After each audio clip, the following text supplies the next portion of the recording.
দেখেন তো এবার দেখা যাচ্ছে কিনা বা শোনা যাচ্ছে কিনা।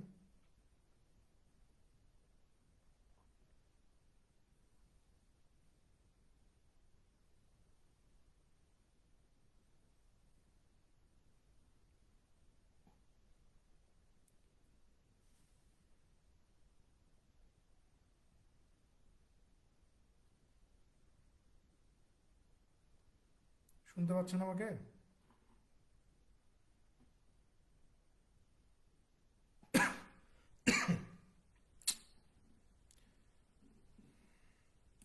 দেখেন, 5 নম্বরে বলা হচ্ছে, in a party 15 people shake their hands with each other. How many times did the handshakes take place? বলা হচ্ছে যে একটা পার্টিতে 15 জন মানুষ একজন আরেকজনের সাথে হ্যান্ডশেক করলে কতগুলো হ্যান্ডশেক সেখানে হবে। সো হ্যান্ডশেক করতে 2 জন মানুষের দরকার হয়, তাহলে 15C2। 15C2 মানে আমরা কি জানি? এই যে 15 গুণন হচ্ছে 14, আর নিচে কত? 2 ফ্যাক্টোরিয়াল। 2 ফ্যাক্টোরিয়াল মানে হচ্ছে 2 × 1। তাহলে 2 14-র ভিতরে কতবার যাবে? 7 বার। 7 15-তে কত হয়ে যাবে? এই যে 105। তার মানে ওই পার্টিতে 105টা হ্যান্ডশেক হবে। 105টা হ্যান্ডশেক হবে ওই পার্টিতে। এটাই উত্তর।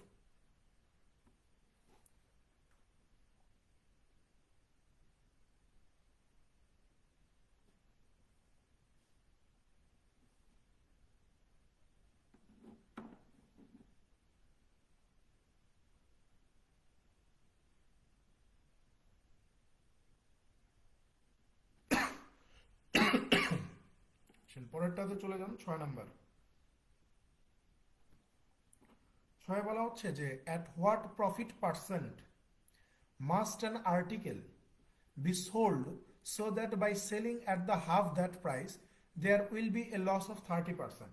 বলতেছে যে একটা জিনিস আপনি কত পার্সেন্ট লাভে বিক্রি করবেন, যাতে করে মানে যত পার্সেন্ট লাভে বিক্রি করবেন তার অর্ধেক দামে যদি আপনি বিক্রি করে দেন তাহলে আপনার 30% ক্ষতি হবে। এই প্রশ্নটা একটু পেঁচানো আছে, সমাধানও সহজ, প্রশ্নও সহজ, কিন্তু কথাটার মধ্যে একটু পেঁচানো আছে। বলা হচ্ছে যে একটা জিনিস আপনি ধরেন একটা নির্দিষ্ট দামে বিক্রি করলে আপনার কিছু লাভ হবে। কত লাভ হবে আপনি জানেন না, সেটাই জিজ্ঞাসা করছে। তো বলতেছে যে জিনিসটা ওই দামে বিক্রি না করে, অর্থাৎ যেই দামে বিক্রি করলে আপনার লাভ হবে সেই দামে বিক্রি না করে আপনি যদি তার অর্ধেক দামে বিক্রি করে দেন তাহলে আপনার 30% ক্ষতি হয়ে যাবে। আমরা 30% ক্ষতি হয়ে যাবে। 30% ক্ষতি হইলে জিনিসটা আপনি কত টাকা দিয়ে বিক্রি করবেন? জিনিসটা আপনি কত টাকা দিয়ে বিক্রি করবেন? আপনি এইরকম চিন্তা করবেন না যে ভাই কস্ট প্রাইস যদি আমার 100 টাকা হয়, লস বলতেছে এরা যে আমার 30% বা 30 টাকা আমার ক্ষতি হয়ে যাবে, তাহলে আমি সেল করব কত টাকায়? 70 টাকায় সেল করব না? মানে 100 টাকা দিয়ে জিনিসটা কিনছি, কিনে 70 টাকায় বিক্রি করলে তো আমার 30 টাকা ক্ষতি হবে। এই তো কথা। তো প্রশ্নে বলা হচ্ছে যে আপনি যত টাকায় বিক্রি করার কথা তার অর্ধেক দামে বিক্রি করছেন, এতে করে আপনার 30% ক্ষতি হয়ে গেছে। তাহলে আমি বিক্রি করছি 70 টাকা দিয়ে, কিন্তু আমার বিক্রি করার কথা কত দামে ছিল? আমার কত দামে বিক্রি করার কথা ছিল? এই 70 তো হচ্ছে আমার সেলিং প্রাইসের অর্ধেক দাম। তাহলে অরিজিনাল সেলিং প্রাইস কত? অবশ্যই 140 টাকা হবে। অর্থাৎ জিনিসটা আমার 140 টাকায় বিক্রি করার কথা, আমি যখনই এই জিনিসটা 140 টাকার পরিবর্তে অর্ধেক দামে অর্থাৎ 70 টাকায় বিক্রি করে দিচ্ছি, তখন আমার কি হয়ে যাচ্ছে? 30% ক্ষতি হয়ে যাচ্ছে। ঠিক আছে? তো এই কথাটাকে আমরা এইভাবে লিখছি যে কস্ট প্রাইস যদি 100 টাকা হয় আর আপনার ক্ষতি যদি 30% বা 30 টাকা হয়, তাহলে আপনি জিনিসটা বিক্রি করছেন 70 টাকা দিয়ে। 70 টাকায় বিক্রি করার ফলে আপনার 30% ক্ষতি হচ্ছে। তাহলে আপনার জিনিসটা বিক্রি করার কথা ছিল কত টাকায়? আপনি বলবেন যে ভাই 70 তো অর্ধেক দামে বিক্রি করছি, তাহলে বিক্রি করার কথা ছিল 70-এর ডাবল দামে। তো 70-এর ডাবল কত? 140 টাকা। অর্থাৎ 140 টাকায় বিক্রি করলে আপনার প্রফিট হইতো। তো ওরা এটাই জিজ্ঞাসা করছে যে আপনার কত প্রফিট হইতো সেটা বের করেন। তাহলে এটা আপনি বের করতে পারবেন না যে ভাই 140 টাকাতে যদি জিনিস বিক্রি করি আর যদি 100 টাকাতে কিনি, তাহলে এখানে আমার প্রফিট কত হবে? 40% প্রফিট হবে না? কোথায় উত্তর দিতে? যে 40% আমার প্রফিট হয়ে যাবে এখানে।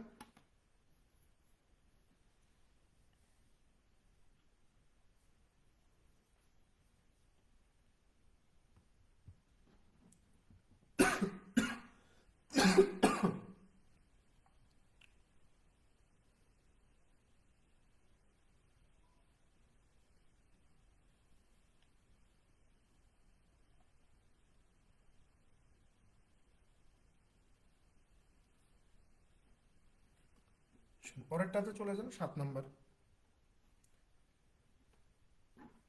দেখেন সাথে কি বলা হচ্ছে যে the speed of 3 cars is in the ratio 2:3:4। বলতেছে যে একটা গাড়ির গতিবেগের অনুপাত দেওয়া আছে, মানে 3টা গাড়ির গতিবেগের অনুপাত দেওয়া আছে এখানে 2, 3, 4। The ratio of the time taken by this cars to travel the same direction. বলতেছে যে একটা নির্দিষ্ট দূরত্ব অতিক্রম করতে এই 3টা কারের সময়ের অনুপাত কত হবে। আমরা সবাই জানি যে টাইম কেমনে বের করা লাগে। টাইম বের করার সূত্র হচ্ছে ডিস্টেন্স ডিভাইডেড স্পিড। এখন কথা হচ্ছে যে স্পিড তো আমরা জানি, স্পিড আমরা জানি, ডিস্টেন্স কত। এই ডিস্টেন্সটা বের করার জন্য আমরা কি করব, আমরা ধরে নিব। কি ধরে নিব, এই যে আমার স্পিডের যেই অনুপাতগুলো দেওয়া আছে 2, 3, 4, এদের লসাগু করব। 2, 3, 4 এর লসাগু কত, 12। তাহলে আমি ধরেই নিচ্ছি যে এরা যে সেম ডিস্টেন্স অতিক্রম করে, এটা ধরেই নিলাম যে 12 কিলোমিটারের একটা দূরত্ব। তাহলে 3টা কার, এই যে কার 1, কার 2 এবং কার 3, এদের সময়ের অনুপাত কত হবে। সময় মানে আমরা জানি ডিস্টেন্স ডিভাইডেড স্পিড। তো ডিস্টেন্স হচ্ছে 12, এটার গতিবেগ 2, ডিস্টেন্স 12, এটার গতিবেগ 3, ডিস্টেন্স 12, এটার গতিবেগ কত, 4। ক্যালকুলেশন করলে উত্তর বের হয়ে আসবে, সময়ের অনুপাত বের হয়ে আসবে এখানে কত, সেটা 6, 4, 3। এই যে দেখেন অপশন ডিতে উত্তর দেওয়া আছে।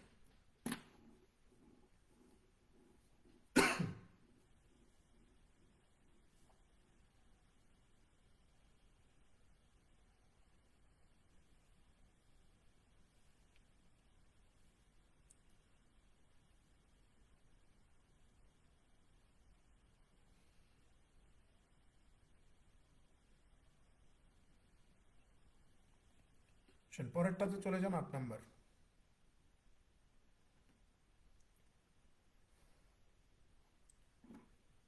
দেখেন 8-এ বলা হচ্ছে a man swimming in a stream which flows 1/2 kilometer per hour finds that in a given time he can swim twice as far with the stream as he can against it. At what rate does he swim? বলতেছে যে একজন মানুষ যখন সাঁতার কাটে তখন স্রোতের গতিবেগ ছিল কত, 1.5 কিলোমিটার প্রতি ঘন্টা। তো বলতেছে যে স্রোতের অনুকূলের চেয়ে প্রতিকূলে যাইতে তার দ্বিগুণ সময় লাগবে। স্রোতের অনুকূলের চেয়ে প্রতিকূলে যাইতে তার দ্বিগুণ সময় লাগবে। জিজ্ঞাসা করছে যে ওই মানুষটার সাঁতারের গতিবেগ কত, ওই মানুষটার সাঁতারের গতিবেগ কত, এটা বের করেন। ভাই সহজ হিসাব, এখানে এই যে ডাউন স্ট্রিম স্পিড, মানে ডাউন স্ট্রিম স্পিড না বলি, ডাউন স্ট্রিম এবং আপ স্ট্রিমের যে সময়ের অনুপাতটা দেওয়া আছে, যে স্রোতের অনুকূলে যাইতে আমার যত সময় লাগে প্রতিকূলে যাইতে লাগবে তার দ্বিগুণ সময়। তো আমি ধরেই নিচ্ছি যে অনুকূলে যদি 1 সময় লাগে প্রতিকূলে লাগবে 2 সময়, তাহলে এটা হচ্ছে টাইমের অনুপাত। তাহলে স্পিডের অনুপাতটা কত হবে। আমরা একটা জিনিস খুব ভালো করেই জানি যে ডিস্টেন্স যখন কনস্ট্যান্ট হয় তখন টাইম রেশিও আর স্পিড রেশিও একে অপরের উল্টা হয়ে যায়। সো এখানে যেহেতু ডিস্টেন্সটা আমার কনস্ট্যান্ট, ঠিক আছে, এখানে যেহেতু ডিস্টেন্সটা আমার কনস্ট্যান্ট, যে এরা সেম একটা দূরত্ব অতিক্রম করতেছে, তাহলে আমি বলতেই পারি যে স্পিড রেশিওটা কত হবে, এই যে 2:1 হয়ে যাবে। তাহলে আমরা এখানে দেখতে পাচ্ছি যে আমার ডাউন স্ট্রিম স্পিড কত, 2, আপ স্ট্রিম স্পিড কত, 1। সো আমি চাইলে এখান থেকে এই যে স্রোতের গতিবেগ, স্রোতের গতিবেগ বের করতে পারি। স্রোতের গতিবেগ কিভাবে বের করতে হয়, এই যে ডাউন স্ট্রিম স্পিড থেকে আপ স্ট্রিম স্পিডকে বিয়োগ করে জাস্ট 2 দিয়ে ভাগ করে দিলে স্রোতের গতিবেগ বের হয়ে যাবে। তো স্রোতের গতিবেগটা আমার প্রশ্নে দেওয়াই আছে 1.5 কিলোমিটার প্রতি ঘন্টা। এই 1.5 মানে আমরা জানি কত, এই যে 3/2 বলতে পারি। তাহলে এখানে আমরা কত লিখতে পারি, 3/2, তাই না, 3/2 লিখতে পারি। এখন খেয়াল করে দেখেন আমার এখানে ডাউন স্ট্রিম স্পিড কত, 2 বলছে, আপ স্ট্রিম স্পিড কত, এই যে 1 বলছে। তাহলে সমান সমান 3/2, তাহলে 2 থেকে 1 বিয়োগ করলে কত, 1, 1 এর নিচে কত, 2, অর্থাৎ হাফ। হাফ সমান সমান যদি 3/2 হয়, হাফ সমান সমান যদি 3/2 হয়, তাহলে আমরা লিখতে পারি 1 সমান সমান কত হয়ে যাবে, 1 সমান সমান কত হয়ে যাবে, অবশ্যই 3 হয়ে যাবে। হাফ সমান সমান যদি 1.5 হয়, তাহলে 1 সমান সমান কত, 3 হবে না, 3 হবে, কারণ এই 3/2 হাজার 1.5টা। তো অর্ধেকের মান যদি 1.5 হয় তাহলে পুরোটার মান কত, 3 হবে। তাহলে এই 1-এর মান যদি 3 হয়, তাহলে ডাউন স্ট্রিম স্পিড কত, আপনি বলবেন যে এইটাও 3 গুণ হয়ে যাবে, 3 গুণ হয়ে 6 হয়ে যাবে, যে আমার ডাউন স্ট্রিম স্পিড হচ্ছে 6 কিলোমিটার প্রতি ঘন্টা। আর আপ স্ট্রিম স্পিড কত? এই যে একের মান কত বেড়েছে 3, অর্থাৎ 3 কিলোমিটার প্রতি ঘন্টা। তো প্রশ্ন জিজ্ঞাসা করছে যে যিনি সাঁতার কাটতেছেন তার গতিবেগ কত। মূল কথা এখানে নৌকার গতিবেগ জিজ্ঞাসা করছে, ঠিক আছে। স্থির পানিতে ওই মানুষের গতিবেগও যা, নৌকার গতিবেগও তা। তাহলে আমরা এখানে বলতে পারি যে নৌকার গতিবেগটা কত হবে। নৌকার গতিবেগ বের করার জন্য এই যে অনুকূল গতি 6-এর সাথে এই যে প্রতিকূল গতি 3, এই দুইটা যোগ করে জাস্ট 2 দিয়ে ভাগ করে দিতে হয়। 6 3 9, 9কে 2 দিয়ে ভাগ করলে কত পাবো? এই যে 4.5 কিলোমিটার প্রতি ঘন্টা হচ্ছে স্থির পানিতে নৌকার গতিবেগ বা সাঁতার কাটার গতিবেগ, যেটা মানে বলতে ইচ্ছা করে সেটা বলেন। 4.5 কিলোমিটার হচ্ছে এই প্রশ্নের সঠিক উত্তর।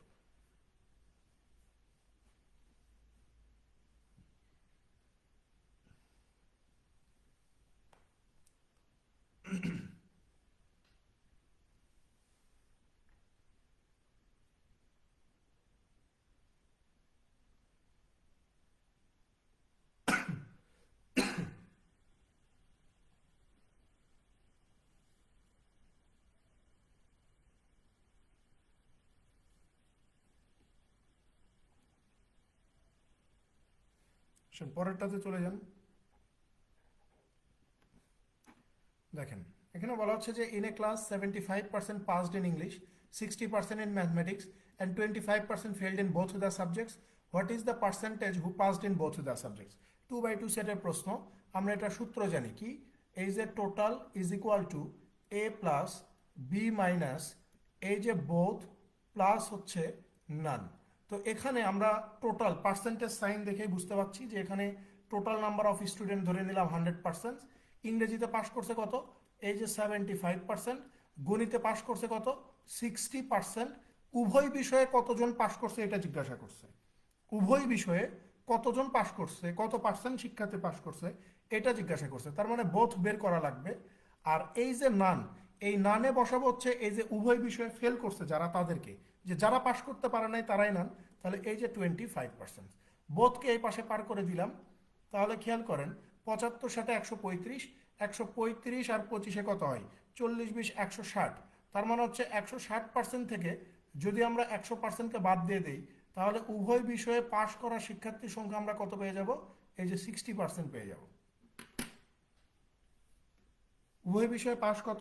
60%।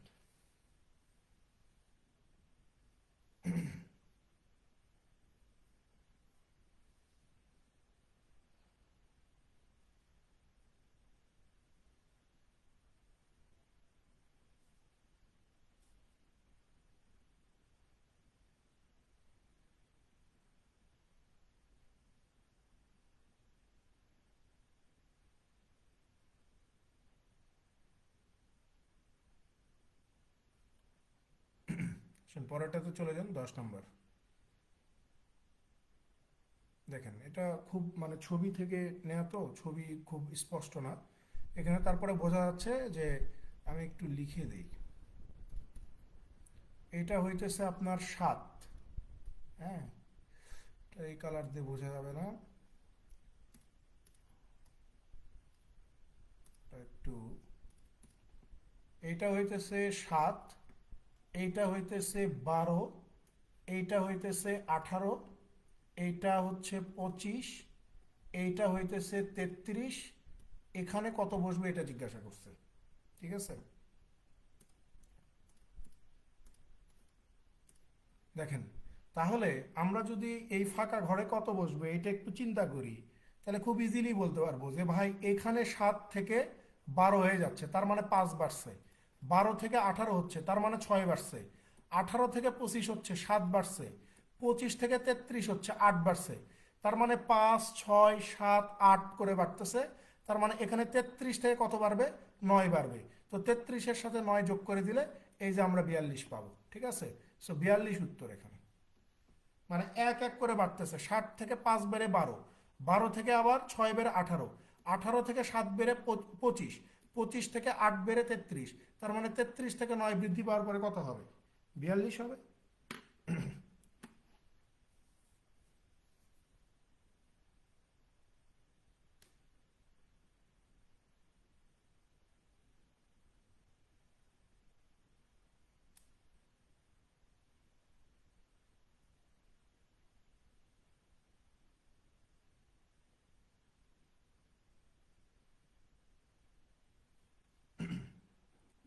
পরেরটাতে চলে যান 11 নম্বর। 11তে বলা হচ্ছে যে there are 3 green 4 orange and 5 white colour bulbs in a bag. If a bulb is picked at random, what is the probability of having either a green or white bulb? বলতেছে যে একটা ব্যাগের মধ্যে সবুজ, কমলা এবং সাদা কালারের বাল্ব আছে, 3টা 4টা এবং 5টা। তো বলতেছে যে আপনি যদি র্যান্ডমলি একটা বল উঠান তাহলে সেই বলটা সবুজ এবং সাদা কালারের হওয়ার সম্ভাবনা কত, এটা জিজ্ঞাসা করছে, সম্ভাবনা কত। তাহলে আমরা জানি যে প্রবাবিলিটি মানে কি, প্রবাবিলিটি মানে হচ্ছে এই যে টোটাল আউটকাম ওপরে কত ফেভারেবল আউটকাম। সো এখানে টোটাল আউটকাম কত, বল যে কয়টা আছে সে কয়টাই হচ্ছে আমার টোটাল আউটকাম। তাহলে 3 4 7 5 কত 12, তার মানে টোটাল আউটকাম 12। আমি 12টা থেকে একটা বল উঠাবো। এখন যেই একটা বল উঠাবো সেটা হয় গ্রিন কালারের হবে, না হলে সাদা কালারের হবে। তাহলে গ্রিন কালারের 3টা, সাদা কালারের 5টা, টোটাল আছে বল কয়টা 8টা, গ্রিন আর হচ্ছে সাদা। তাহলে এই 8টা থেকে একটা উঠাবো। 8C1 মানে হচ্ছে 8, 12C1 মানে হচ্ছে 12, 4 দিয়ে ভাগ করে দিলে 2, 4 দিয়ে ভাগ করে দিলে 3। তার মানে আপনার রিকোয়ার্ড প্রবাবিলিটি কত, 2/3। সাদা বা সবুজ কালারের বল ওঠার সম্ভাবনা 2/3।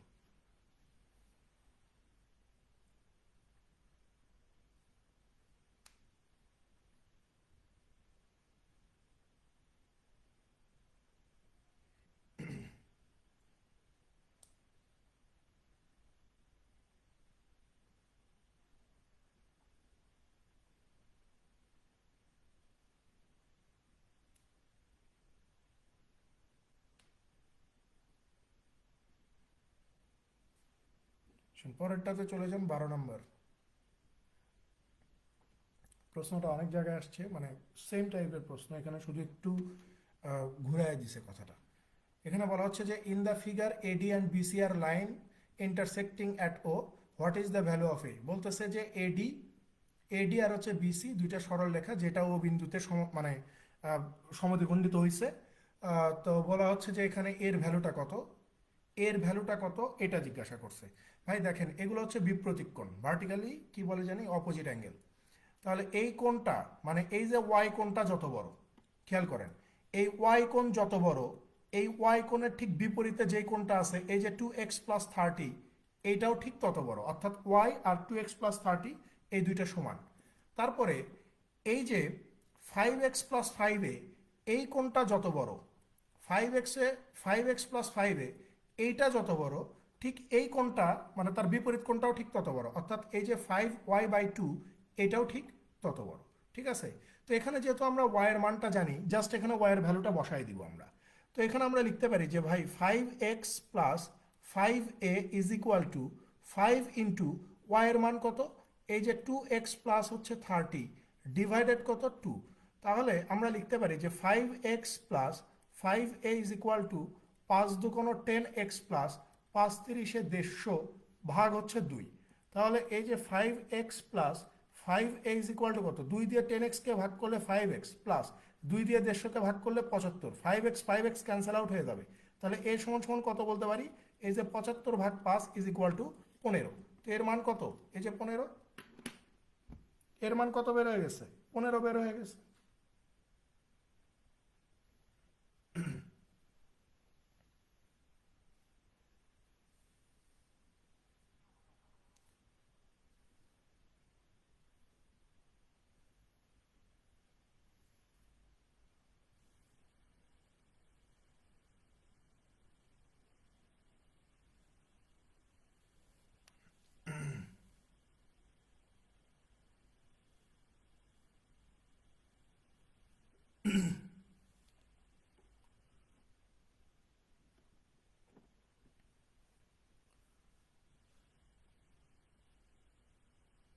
পরেরটাতে চলে যান 13 নম্বর। দেখেন 13তে কি বলা হচ্ছে যে the tax on a commodity is diminished by 10% and its consumption increases by 10%, find the effects on revenue. এই ম্যাথ কিছুই না, এখানে বলা হচ্ছে যে প্রথমে ট্যাক্সকে আপনি 10% কমিয়ে দিবেন, পরবর্তীতে আপনার কনজামশন 10% বেড়ে যাবে, তাহলে ওভারঅল আপনার রেভিনিউয়ে কী ধরনের প্রভাব পড়বে, কিছুই না। ধরে নেন যে প্রথমে একটা জিনিস 100 ছিল, প্রথমে এই 100 থেকে কি করবে 10% কমাই দিবে, 100 থেকে 10% কমানোর পরে এটা কত হয়ে যাবে 90। তারপরে বলতেছে যে এই 90-কে 10% বৃদ্ধি করে দেন। 90-কে যদি 10% বৃদ্ধি করি তাহলে 9 বেড়ে যাবে। তো 90-এর উপরে যদি 9 বাড়ে তাহলে 90 থেকে 9 বাড়লে কত হয়ে যাবে? 99। তো জিজ্ঞাসা করছে যে ওভারঅল কি ধরনের ইফেক্ট পড়ছে। তার মানে প্রথমে যেটা ছিল 100 সেটা দুইবার পরিবর্তনের পরে কত হয়ে গেছে? 99 হয়ে গেছে। তাহলে এখানে কত পার্সেন্ট কমে যাচ্ছে? 1% কমে যাচ্ছে না? তার মানে ডিক্রিজ বাই 1% হবে, যে 1% কমে যাবে রেভিনিউ।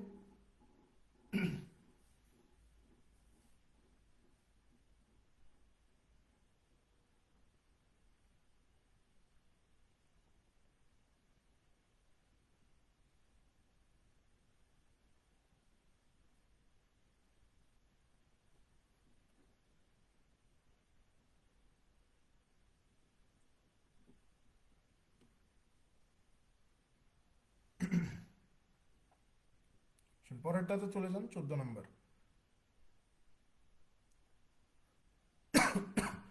দেখেন এখানে বলা হচ্ছে যে there are two squares S1 and S2। বলতেছে যে দুইটা বর্গক্ষেত্র আছে, S1 আর হচ্ছে S2। The ratio of their areas is 4:25। বলতেছে যে এই দুইটা বর্গক্ষেত্রের ক্ষেত্রফল হচ্ছে 4:25। If the side of S1 is 6 centimetre. বলতেছে যে বর্গক্ষেত্র একের একটা বাহু যদি 6 সেন্টিমিটার হয়, what is the side of S2? তাহলে বর্গক্ষেত্র দুইয়ের বাহুর দৈর্ঘ্য কত?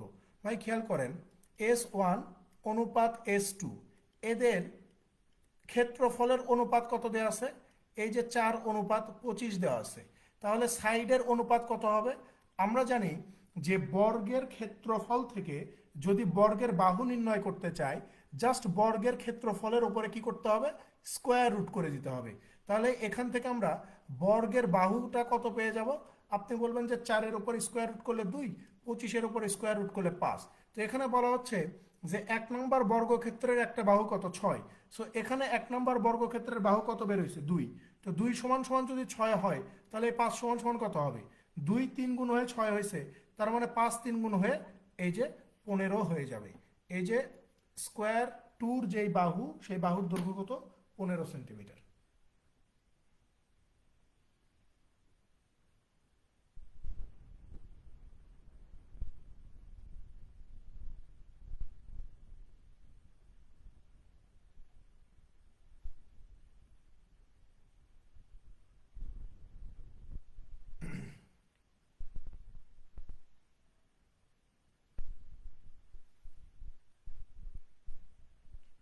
পরেরটাতে চলে যান, 15 নম্বর। দেখেন এই প্রশ্নটাতে একটু ভুল আছে। এখানে খুব সম্ভবত 14 হওয়ার কথা, মানে প্রশ্নেই ভুল ছিল। এখানে খুব সম্ভবত 14 হওয়ার কথা, কারণ অপশনগুলো যেভাবে দেওয়া সে অনুযায়ী এখানে 14টাই ঠিক। সো আমি 14 ধরেই দেখায় দিচ্ছি, ঠিক আছে? কারণ অপশনে যেই সময়গুলো দেওয়া আছে সেই হিসেবে এখানে 14 হওয়ারই কথা, যে এখানে একদিন না হয়ে 14 দিন হওয়ার কথা, ঠিক আছে? তো এখানে বলা হচ্ছে যে A is twice as good as workman as B. বলতেছে যে এ বির চেয়ে দ্বিগুণ বেশি দক্ষ, and together they finish a piece of work in 14 days. এবং এ আর বি দুইজন মিলে একটা কাজ 14 দিনে করতে পারে। A alone can finish the work in. তাহলে এ একাও এই কাজটা করতে কতদিন সময় নেবে? তার মানে এখানে ইফিসিয়েন্সির কথা বলাই আছে যে এ আর বির ইফিসিয়েন্সি কত? বির ইফিসিয়েন্সি যা হবে এর ইফিসিয়েন্সি হবে তার দ্বিগুণ। তো বির ইফিসিয়েন্সি 1 হলে এর ইফিসিয়েন্সি কত হবে? 2 হবে। তো বলতেছে যে এখানে টোটাল কাজের পরিমাণটা কত? প্রশ্নে বলা হচ্ছে যে এ আর বি দুইজন মিলে যদি একসঙ্গে 14 দিন কাজ করে তাহলে কাজটা শেষ হয়ে যাবে, ঠিক আছে? তাহলে এ আর বি দুইজন মিলে একত্রে কত কাজ করতে পারে? আপনি বলবেন যে ভাইয়া 2 আর 1-এ 3 কাজ করতে পারে। তাহলে 3 গুণন 14 ইজ ইকুয়াল টু কত? 42 হয়ে যায়। এটা হচ্ছে টোটাল ওয়ার্ক। তো বলতেছে যে এই পুরো কাজটা, অর্থাৎ এই 42 ইউনিট কাজটা যদি এ একা করতে চায় তাহলে কত সময় লাগবে? এর ইফিসিয়েন্সি কত? 2। তার মানে এ একদিনে 2 ইউনিট কাজ করতে পারলে এই যে পুরো কাজ অর্থাৎ 42 ইউনিট কাজ করতে কত সময় লাগবে? এই যে 21 দিন সময় লাগবে। এই যে অপশন ডিতে দেওয়া আছে 21 দিন।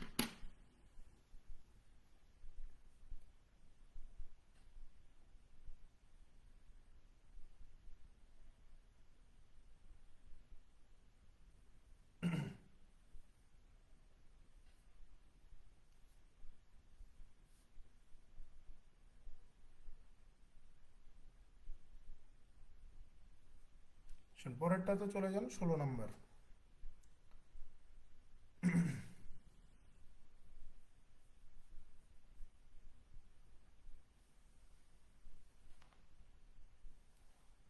ষোলোতে কি বলা হচ্ছে যে the average of two numbers is 62, বলতেছে যে দুইটা সংখ্যার গড় হচ্ছে 62। তাহলে এই যে নাম্বার ওয়ান প্লাস নাম্বার, আচ্ছা এখানে বড় ছোট বলছে তো, সো আমরা এইভাবে ধরি যে বড় সংখ্যা এবং ছোট সংখ্যা এই দুইটার গড় যদি 62 হয় তাহলে সমষ্টি কত? আপনি বলবেন যে 62 দুগুণ 124। তারপরে বলা হচ্ছে যে if two is added to the smaller number, আপনি যদি ছোট সংখ্যার সাথে 2কে যোগ করে দেন তাহলে খেয়াল করেন প্রথমে বড় সংখ্যার ছোট সংখ্যার যোগফল ছিল 124, সো আমি যদি ছোটটার সাথে 2 যোগ করে দেই তার মানে ওভারঅল এই 124-এর সাথে আমাকে 2 যোগ করে এটা কত করতে হবে? 126 হয়ে যাবে, 126 হয়ে যাবে। এখন বলতেছে যে ছোট সংখ্যার সাথে 2 যোগ করার ফলে এই যে ছোট সংখ্যা এবং বড় সংখ্যা এই দুইটার অনুপাত হবে কত? 1:2। তাহলে আমরা এখানে দেখতে পাচ্ছি যে বড় সংখ্যা এবং ছোট সংখ্যার যোগফল কত? 126। এখানে বড় সংখ্যার ছোট সংখ্যার অনুপাত কত? 1:2। তাহলে আপনি বলবেন যে এখানে যদি যোগ করি তাহলে 3 পাচ্ছি, আর এখানে যোগফল কত আসছে? 126 আসছে। তার মানে এক পার্ট কত? 42। তার মানে ছোট সংখ্যা হচ্ছে আমার 42 আর এই বড় সংখ্যা হচ্ছে আমার কত? 84। এই 42 কখন হয়েছে? ছোট সংখ্যা 42 কখন হয়েছে? যখন আমি ছোট সংখ্যার সাথে 2 যোগ করে দিছি তখন ছোট সংখ্যাটা আমার 42 হয়ে গেছে। তো জিজ্ঞাসা করছে যে ছোট সংখ্যাটা কত ছিল, এখানে ওয়াজ হবে, ঠিক আছে। What was the value of the smaller number, মানে ছোট সংখ্যাটা শুরুতে কত ছিল। তখন আমরা লিখতে পারি যে ছোট সংখ্যাটা শুরুতে ছিল s equal to 42 minus 2 is equal two 40, অর্থাৎ ছোট সংখ্যাটা শুরুতে ছিল আমার কত? 40।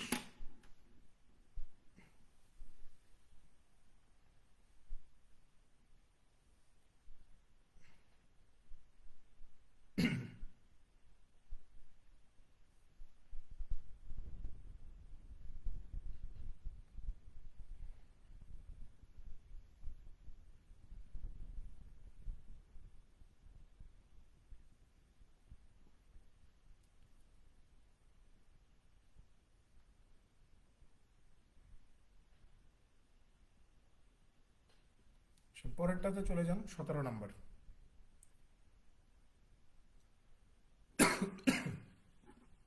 দেখেন এখানে বলা হচ্ছে যে if the interest of taka M at m% in 4 years is taka M, then M equal to what. বলতেছে যে এম টাকার ওপরে m% হারে 4 বছরের সুদ যদি m টাকা হয় তাহলে m এর ভ্যালু কত? তাহলে আপনি বলবেন যে এই m আর এই m কেটে দেন, ঠিক আছে। 4 এই 100-র ভিতরে যাবে কতবার? 25 বার। তাহলে m ইজ ইকুয়াল টু কত হয়ে যাবে? এই যে 25 হয়ে যাবে। তো m এর ভ্যালু কত? 25। এম টাকার উপরে m% হারে 4 বছরের সুদ যদি m টাকা হয় তাহলে m এর ভ্যালু কত? জাস্ট সিম্পল ইন্টারেস্টের সূত্র প্রয়োগ করে দিলে m এর ভ্যালু চলে আসবে 25।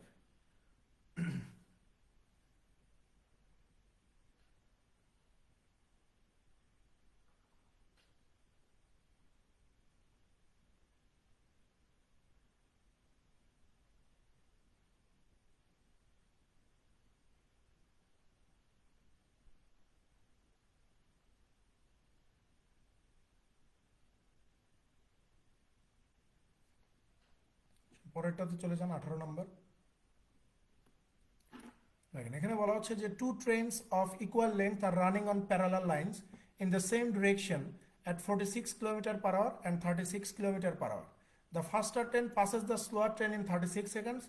The length of each train is. বলা হচ্ছে যে দুইটা সমান দৈর্ঘ্যের ট্রেন একই দিকে যাচ্ছিল 46 এবং 36 km/h বেগে। তো দ্রুত গতির ট্রেনটা ধীর গতির ট্রেনকে 36 সেকেন্ডে অতিক্রম করে। তাহলে প্রত্যেকটা ট্রেনের দৈর্ঘ্য কত বের করেন? ভাই কনসেপ্ট একদম পানির মতো ক্লিয়ার থাকতে হবে। এখানে ধীর গতির ট্রেনটাই দ্রুত গতির ট্রেনকে অতিক্রম করুক বা দ্রুত গতির ট্রেনটাই ধীর গতির ট্রেনকে অতিক্রম করুক, ডাজেন্ট ম্যাটার। একটা ট্রেন যখন আরেকটা ট্রেনকে অতিক্রম করছে তার মানে এখানে টোটাল ডিস্টেন্স হবে দুইটা ট্রেনের দৈর্ঘ্যের যোগফল, ঠিক আছে। আর ডিস্টেন্স কিভাবে বের করে? ডিস্টেন্স বা লেন্থ বের করার সূত্র কি?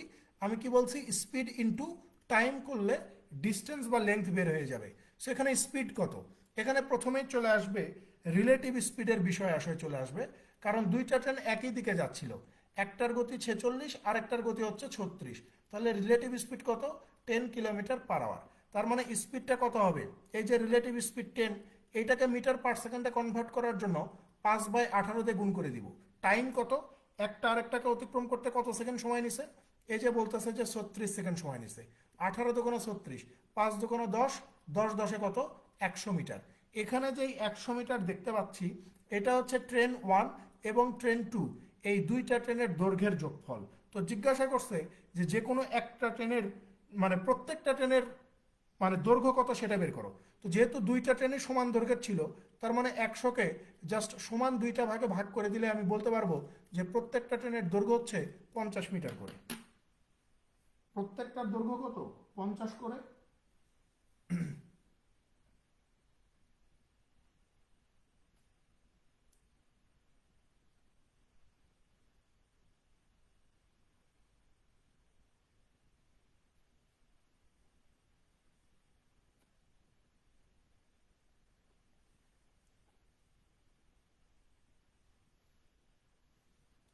পরেরটাতে চলে যান 19 নম্বর।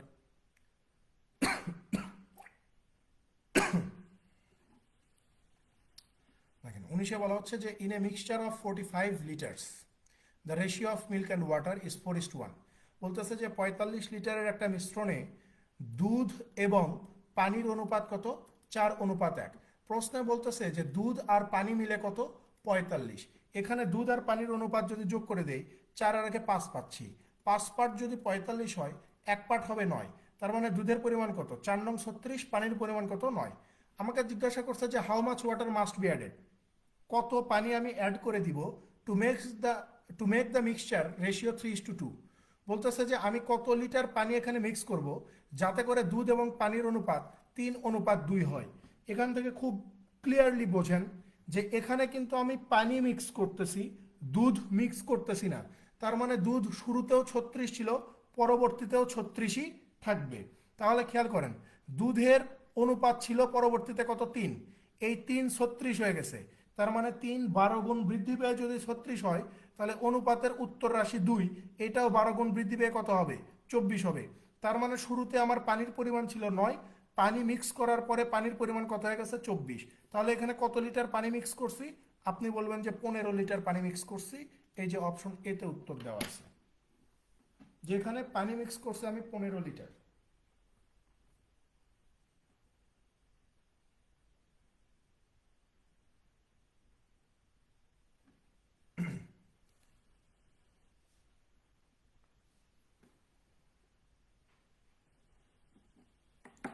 পরেরটাতে চলে যান, লাস্ট ম্যাথ 20 নম্বর। দেখেন খুব সহজ একটা জিনিস। দেখেন 20-এ কি বলা হচ্ছে যে in the figure above if the perimeter of triangle V Z Y. বলতেছে যে এই যে ভি জেড এবং ওয়াই, এই ত্রিভুজের পরিসীমা কত? 17। তো এই যে ভি জেড বাহুর দৈর্ঘ্য 5, ওয়াই জেড বাহুর দৈর্ঘ্য যদি 5 হয়, তাহলে এই যে ভি ওয়াই বাহুর দৈর্ঘ্য কত হবে? অবশ্যই অবশ্যই 7 হবে। কারণ এই ভি জেড ওয়াই এর পরিসীমা 17, তার মধ্যে এইটা 5, এইটা 5, 10 হয়ে গেল। তাহলে 17 থেকে যদি 10 পেয়েই যায়, তাহলে বাকি যেটা থাকে সেটা 7 থাকবে। তার মানে এই যে ত্রিভুজের ভূমি কত? 7। এখন জিজ্ঞাসা করছে যে what is the area of square region V W X Y. তাহলে এই যে বর্গক্ষেত্রটার ক্ষেত্রফল কত সেটা বের করেন। আমরা জানি যে বর্গক্ষেত্রের ক্ষেত্রফল হচ্ছে যে কোনো একটা বাহুর উপরে স্কোয়ার। সো বর্গক্ষেত্রের প্রতিটা বাহু সমান। সো বর্গের একটা বাহু হচ্ছে ভি ওয়াই, এইটা যদি 7 হয়, তাহলে এই যে এক্স ওয়াই এটাও বর্গের বাহু, এটাও 7 হবে। এই যে ডব্লিউ বি এটাও বর্গের বাহু, এটাও 7 হবে। এই যে ডব্লিউ এক্স এটাও বর্গের বাহু, এটাও 7 হবে।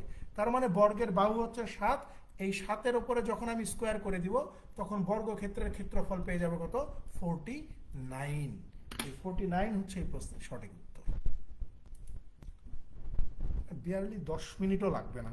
এই প্রশ্নগুলো যখন আসছে তখন মানে এমনিতেই তো পোস্ট হচ্ছে আপনার 10ম গ্রেডের পোস্ট, কিন্তু প্রশ্ন একদম সহজ। 20টা প্রশ্ন সলভ করতে ম্যাক্সিমাম 10 মিনিট সময় লাগবে। 10 minute without pen and paper, খাতা কলম ধরতে হবে না এই প্রশ্ন সমাধান করতে, যদি প্র্যাকটিস ঠিক মতো করেন। একটা প্রশ্ন সলভ করতেও খাতা কলমের দরকার নেই, মুখে মুখে করে দেওয়া যাবে এই ধরনের প্রশ্ন আসলে।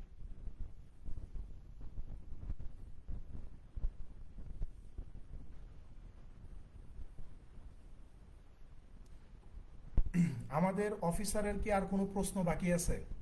আজকে দিয়ে আমরা 21 নম্বর ক্লাস করলাম না? 21 নম্বর ক্লাস করলাম। আমার তো আমার জানা মতে আমার সংগ্রহে যা ছিল সব পড়াইলাম। বাংলাদেশ ব্যাংকের এডি পড়াইছি, অফিসার পড়াইছি, ক্যাশ অফিসার থাকলে সেটাও পড়াইছি। তারপরে হচ্ছে গভর্নমেন্ট ব্যাংকের সিনিয়র অফিসার পড়াইছি, অফিসার পড়াইছি, ক্যাশ অফিসার পড়াইছি। তাই না? তার মানে বাংলাদেশ আর গভর্নমেন্ট ব্যাংকের কাহিনী আমাদের শেষ বলা চলে। যদি বাকি থাকে আমাকে দয়া করে সেই কোয়েশ্চেনটা দিবেন বা আমাকে জানাবেন। আমার জানা মতে আর বাকি নাই, আমি মোটামুটি সবগুলাই তো করাইলাম। আমার জানা মতে আর বাকি নাই বাংলাদেশ ব্যাংক আর হচ্ছে সরকারি ব্যাংকের বিআইবিএম এর না পরীক্ষাগুলো। এখন বাকি আছে বেসরকারি ব্যাংকে। আমরা ইনশাল্লাহ আগামীকাল থেকে বেসরকারি ব্যাংকের প্রশ্নগুলো ধরবো। আমি এই ব্যাচটা রোজার মানে ঈদের আগে শেষ করে দিব, তাছাড়া সম্ভব হবে না, ঠিক আছে? নিয়মিত ক্লাসও করা লাগতে পারে, আমি শিওর না, কিন্তু আমি এটা ঈদের আগে যেভাবে ওকে এই ব্যাচ আমি তুলব। আর খুব অল্প সংখ্যক ক্লাসই হবে, 25টা ক্লাস দিতে চাইছি, সেখানে 21টা দিয়ে ফেলছে অলরেডি। প্রাইভেট ব্যাংকে কতগুলো যে প্রশ্ন আছে আমি জানি না, হয়তো সর্বোচ্চ আর 8টা, আচ্ছা 9টাই ধরলাম, যে আর সর্বোচ্চ 9টা ক্লাস নেব এই ব্যাচে, সর্বোচ্চ 9টা, এর বেশি নিব না। তো যদি কোনো কিছু বাকি থেকে থাকে আমাকে অবশ্যই জানাবেন। বাংলাদেশ ব্যাংক এবং গভর্নমেন্ট ব্যাংকের আমার জানা মতো সবগুলাই শেষ করলাম, ঠিক আছে? তো ভালো থাকবেন, দেখা হবে ইনশাল্লাহ আগামীকালকে। আগামীকালকে সোমবার না? হ্যাঁ সোমবার, কালকে। কালকে আবার এই সময় ক্লাস হবে রাতের বেলা। ভালো থাকবেন সবাই, আল্লাহ হাফেজ।